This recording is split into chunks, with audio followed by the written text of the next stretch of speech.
En este video te voy a enseñar el método exacto que uso para que un rostro quede proporcionado desde el primer trazo. Al terminar este video vas a poder construir un rostro bien estructurado incluso si eres principiante. Ahora vamos a empezar a pintar el cabello, y lo haremos utilizando solo el color negro. Si observas bien la imagen de referencia, verás que el cabello tiene un tono bastante oscuro en conjunto con el marrón. Por eso necesitamos aplicar más presión en nuestros trazos para conseguir una tonalidad similar. Al igual que en los ejercicios básicos que ya hemos practicado, el objetivo es lograr una capa de color uniforme, sin texturas, puntos blancos o rayas visibles. Esto es importante para que el cabello se vea realista y sólido.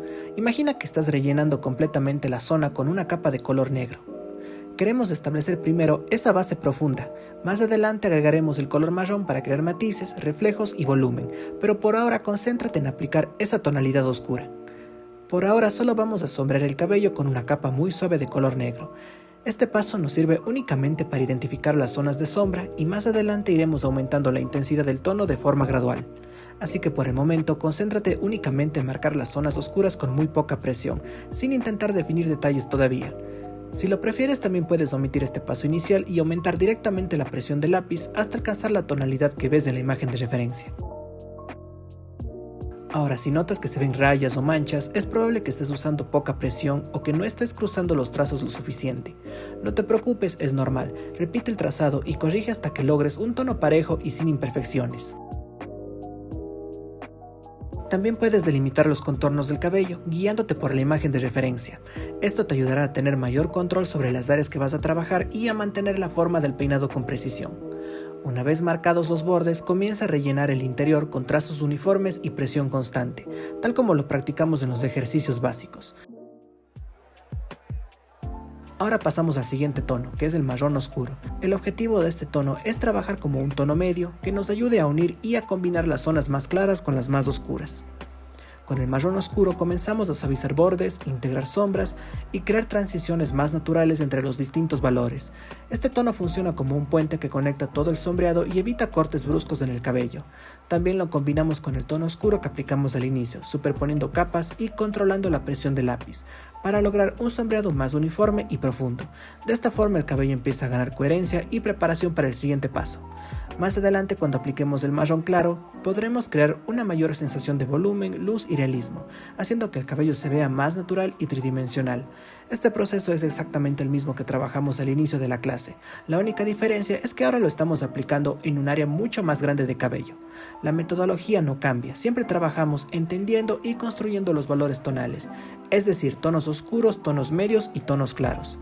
Podemos comenzar marcando primero las zonas más oscuras, que son las que nos ayudan a establecer el volumen y la profundidad desde el inicio, y luego ir integrando los tonos medios y claros. Pero también es totalmente válido empezar por los tonos más claros, construyendo la base del sombreado con capas suaves y posteriormente reforzar las sombras agregando los tonos oscuros de forma progresiva. Lo importante no es el orden, sino el control del proceso. Trabajar por capas, respetar la dirección del cabello, observar constantemente la referencia y combinar los tonos sin saltar valores. Cuando entiendas esta metodología puedes aplicarla a cualquier peinado, sin importar su complejidad o tamaño. El cabello deja de ser algo complicado y se convierte en un proceso controlado. Listo. Ahora la zona que dejamos en blanco la vamos a pintar con ayuda de un marrón claro. Este tono nos permitirá introducir la luz, equilibrar el sombreado y crear una mayor sensación de volumen y profundidad en el cabello. Como siempre, combina este tono con los tonos más oscuros, superponiendo capas suaves y suavizando las transiciones para que no queden cortes visibles. De esta manera la luz se integra de forma natural con las sombras y el cabello comienza a verse más uniforme, suave y realista. Listo, ya hemos aplicado las capas base de los distintos tonos que componen el cabello. En este punto ya tenemos la estructura general del peinado, pero el dibujo todavía necesita más fuerza, contraste y profundidad. Ahora, con ayuda de la imagen de referencia y la pintura de color negro, vamos a agregar una nueva capa de sombreado, pero esta vez aumentando gradualmente la presión del lápiz y la intensidad de los tonos. Este paso es fundamental porque es aquí donde realmente empezamos a definir el volumen del cabello. Al reforzar las sombras y los medios tonos, logramos que los mechones se separen visualmente y que la luz se sienta más creíble. Es muy importante observar constantemente la referencia para saber dónde intensificar las sombras y dónde mantener la luz.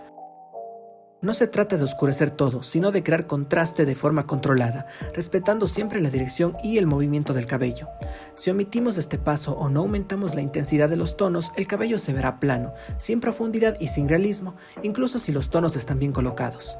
En cambio, cuando reforzamos el sombreado de manera progresiva, el cabello gana dimensión, cuerpo y una apariencia mucho más natural, acercándose cada vez más a la imagen de referencia. Ahora, mientras seguimos sombreando el cabello, quiero tomarme un momento para responder algunas dudas que me han hecho varios estudiantes. Una de las preguntas más comunes es si es mejor trabajar el cabello por partes o todo al mismo tiempo, y la respuesta es que no hay una única forma correcta. Puedes trabajar el cabello de la manera que te resulte más cómoda. Si prefieres trabajar por secciones, está bien. De esta forma tienes mucho más control sobre cada área, puedes concentrarte mejor en los tonos, las transiciones y el movimiento del cabello en una zona específica. Yo prefiero trabajar todo el cabello al mismo tiempo, porque así puedo visualizar el conjunto completo, mantener un equilibrio general entre luces y sombras y asegurarme de que los tonos se integren de manera uniforme en todo el peinado. Al final, lo más importante es que elijas el método que te permita tener más control, comodidad y coherencia en tu proceso de sombreado. Otra pregunta muy frecuente es si es mejor pintar primero el rostro y después el cabello. Al igual que en el caso anterior, no existe una regla fija que debas seguir obligatoriamente. Todo depende de tu forma de trabajar y de con qué te sientas más cómodo. Algunas personas prefieren comenzar por el rostro porque así pueden definir primero los volúmenes principales, la iluminación general y las proporciones, y luego adaptar el cabello a esa base. Otros prefieren empezar directamente por el cabello para establecer desde el inicio el contraste y el encuadre del retrato, y después ajustar el rostro en función de eso. Lo más importante es que mantengas coherencia en la iluminación. La fuente de luz que definas en el rostro debe ser la misma que afecta al cabello para que todo el dibujo se sienta integrado y natural. En mi caso, suelo elegir el orden que me permita visualizar mejor el conjunto y mantener un equilibrio entre el rostro y el cabello durante todo el proceso.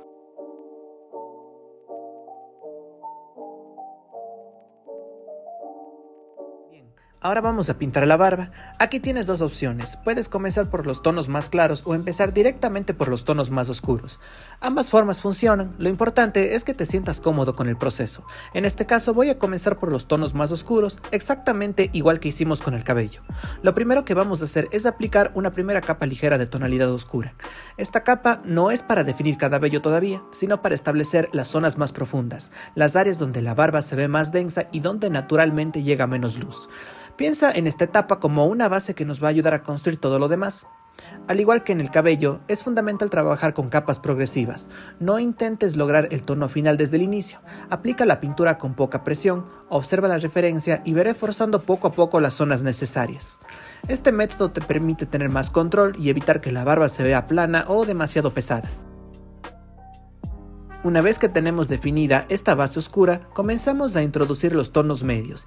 Estos tonos nos ayudan a conectar las sombras con las zonas de luz y a darle volumen a la barba. Aquí es muy importante combinar bien los tonos, superponerlos suavemente y cuidar las transiciones para que no se vean cortes bruscos entre una zona y otra.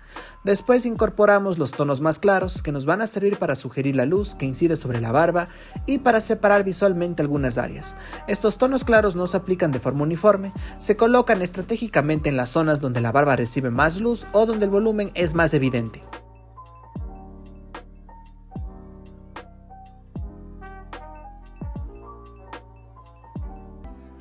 Ahora que ya practicamos ejercicios básicos de sombreado, es momento de aplicarlo en nuestro retrato. Esta es una etapa clave para comenzar a darle volumen y profundidad al rostro. Vamos a repetir esos ejercicios de sombreado, pero esta vez sobre las proporciones del rostro que ya trazamos previamente. Usamos la pintura de color negro para definir las áreas más oscuras, como las cejas, ojos, nariz, abertura de la boca y las sombras proyectadas por el mentón o el cabello si las hay. En la clase de proporciones ya identificamos las zonas claras y oscuras del rostro. Ahora lo importante es usar la imagen de referencia para guiarnos y observar con atención qué partes reciben menos luz. Lo importante es interpretar las sombras y trasladarlas al retrato. Empieza por capas suaves, no pongas el color negro más intenso desde el inicio. Comienza con una base ligera y ve oscureciendo poco a poco. Estos primeros trazos que estamos realizando sirven como una capa base para el sombreado. Nos ayudan a identificar cuáles son las zonas más oscuras.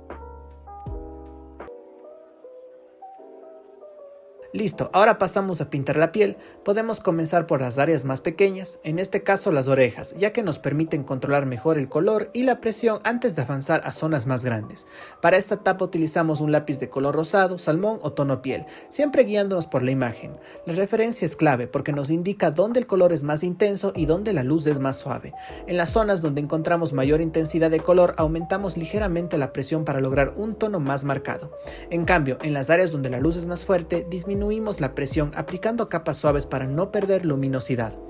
Más adelante también vamos a pintar el cuello y el proceso es exactamente el mismo. Observamos la imagen de referencia y determinamos cómo incide la luz y cómo se forman las sombras. Si la sombra es intensa, aumentamos la presión. Si la transición es suave, trabajamos con capas ligeras. Algo muy importante y que conecta con los ejercicios básicos que hemos practicado es que la piel no se pinta en una sola pasada. Es necesario pintar varias veces superponiendo capas para eliminar las texturizaciones del papel, combinar los tonos y suavizar las transiciones. Este proceso es exactamente el mismo que usamos en los ejercicios básicos, solo que ahora lo aplicamos en un área más grande y con mayor atención al detalle.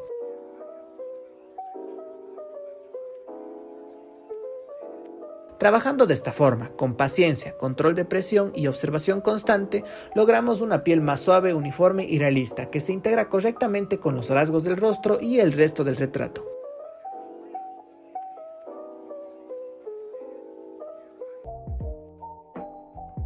Listo, ahora pasamos a la siguiente etapa del retrato.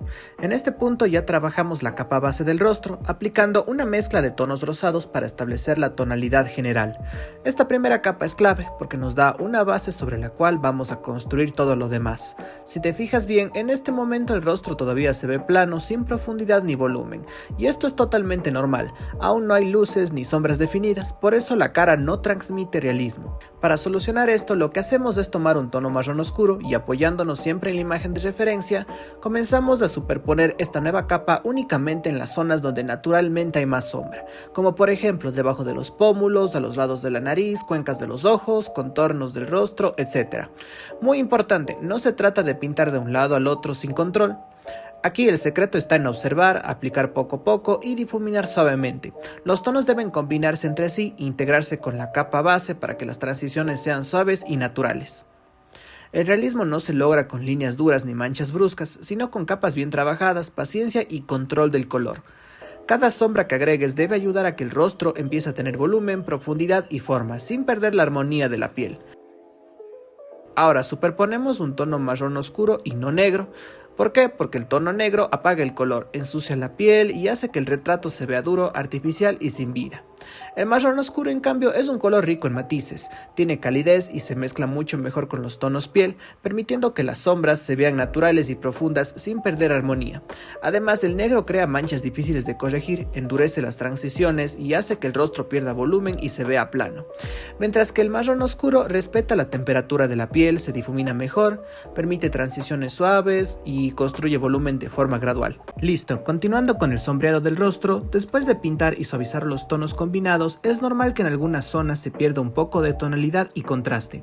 Esto sucede porque al integrar y difuminar, los valores se emparejan y ciertas áreas importantes quedan demasiado suaves. Para recuperar esa fuerza visual, utilizamos pintura de color negro, pero con mucho cuidado, ya que lo vamos a usar para reforzar contornos y acentos muy específicos, los párpados, el borde de los ojos, las fosas nasales, cejas y algunos puntos de mayor profundidad. El objetivo aquí no es endurecer el retrato ni marcar líneas fuertes, sino devolver definición. Si no reforzamos estas zonas, el rostro puede verse demasiado plano, sin estructura, apagado y sin carácter. Es fundamental que los trazos sean controlados y direccionados. No dibujes líneas rectas. Cada trazo debe seguir la forma natural del rostro, la curvatura de los párpados, la dirección de crecimiento del vello en las cejas o el contorno real de la nariz. Esto hace que los detalles se integren y no se vean pegados encima. Recuerda, es preferible reforzar poco a poco y evaluar el resultado, que aplicar negro en exceso y perder la suavidad lograda en etapas anteriores. El contraste debe existir, pero siempre de forma equilibrada. Siempre guíate por la imagen de de referencia para determinar correctamente los contornos. No los inventes ni los exageres. La referencia es la que te indica dónde reforzar y dónde no, qué zonas necesitan más definición y cuáles deben mantenerse suaves. Cada rostro es distinto y los contornos no tienen la misma intensidad en todas las áreas. En algunos puntos serán más marcados, como en los párpados o las fosas nasales, y en otros casi desaparecerán. Observar la referencia te permite respetar esas variaciones y evitar un retrato duro o artificial. Recuerda que los contornos no son líneas dibujadas, sino cambios sutiles de valor. Por eso, al reforzarlos, hazlo con trazos controlados que sigan la forma natural del rostro y siempre en función de lo que ves en la imagen. Y como ya habíamos hablado anteriormente, es completamente normal aplicar varias capas de sombreado a lo largo del proceso. El realismo no se construye con una sola pasada ni con un solo color. Es un trabajo progresivo donde cada capa cumple una función específica. No existe un número exacto de capas que garantice un buen resultado. Algunos retratos necesitarán más capas y otros menos, dependiendo del tipo de rostro, la luz, el material y el papel que estás usando. Listo, ahora nos ubicamos en la frente y con ayuda de una pintura de color negro aplicamos una capa ligera de sombreado para simular la proyección de sombra que genera el cabello sobre la piel. Como puedes ver, en esta zona el marrón oscuro no siempre es suficiente para lograr la profundidad y el contraste necesario. La sombra que proyecta el cabello suele ser más intensa y con menos luz, por lo que necesitamos reforzarla utilizando el color negro, siempre con mucho control. Es importante aplicar este tono de forma suave y progresiva, sin presionar demasiado, integrándolo con los tonos anteriores para que no se vea una mancha dura. El negro nos permite aumentar la profundidad, definir mejor la sombra y hacer que el cabello realmente se sienta separado del plano de la piel.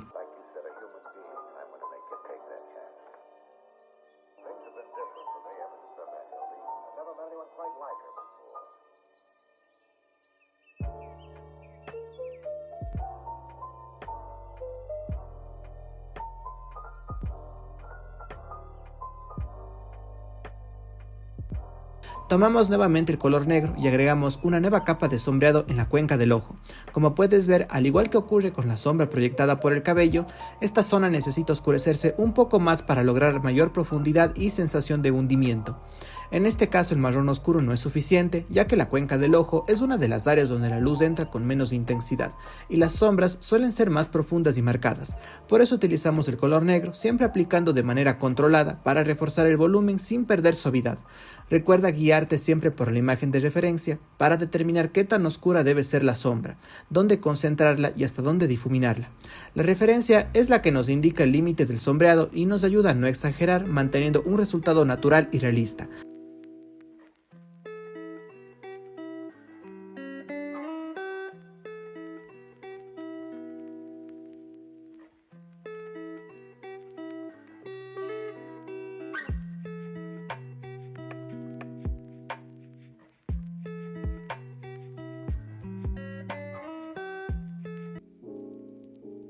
Ahora tomamos una pintura de color azul y comenzamos a pintar la camiseta.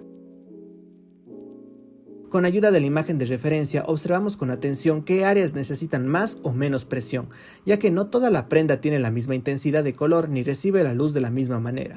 Primero aplicamos el azul con presión ligera para crear una base uniforme y eliminar el blanco del papel.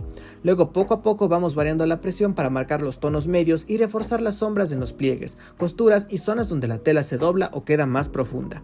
Es importante trabajar la camiseta por capas, al igual que el rostro, asegurándonos de suavizar y combinar para evitar texturas duras o manchas. Los cambios de presión nos permiten crear volumen y dar la sensación de tela, haciendo que la camiseta no se vea plana.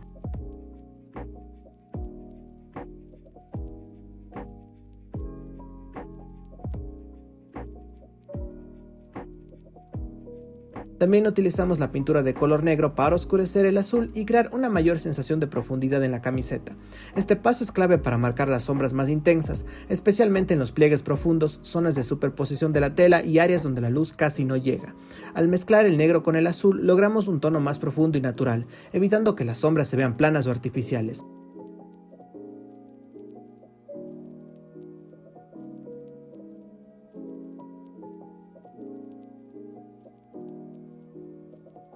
Si aprendiste algo nuevo hoy, suscríbete y apóyame con un like, eso me ayuda muchísimo a seguir enseñando. Y date una vuelta por el canal, tengo más videos que te van a servir para seguir mejorando.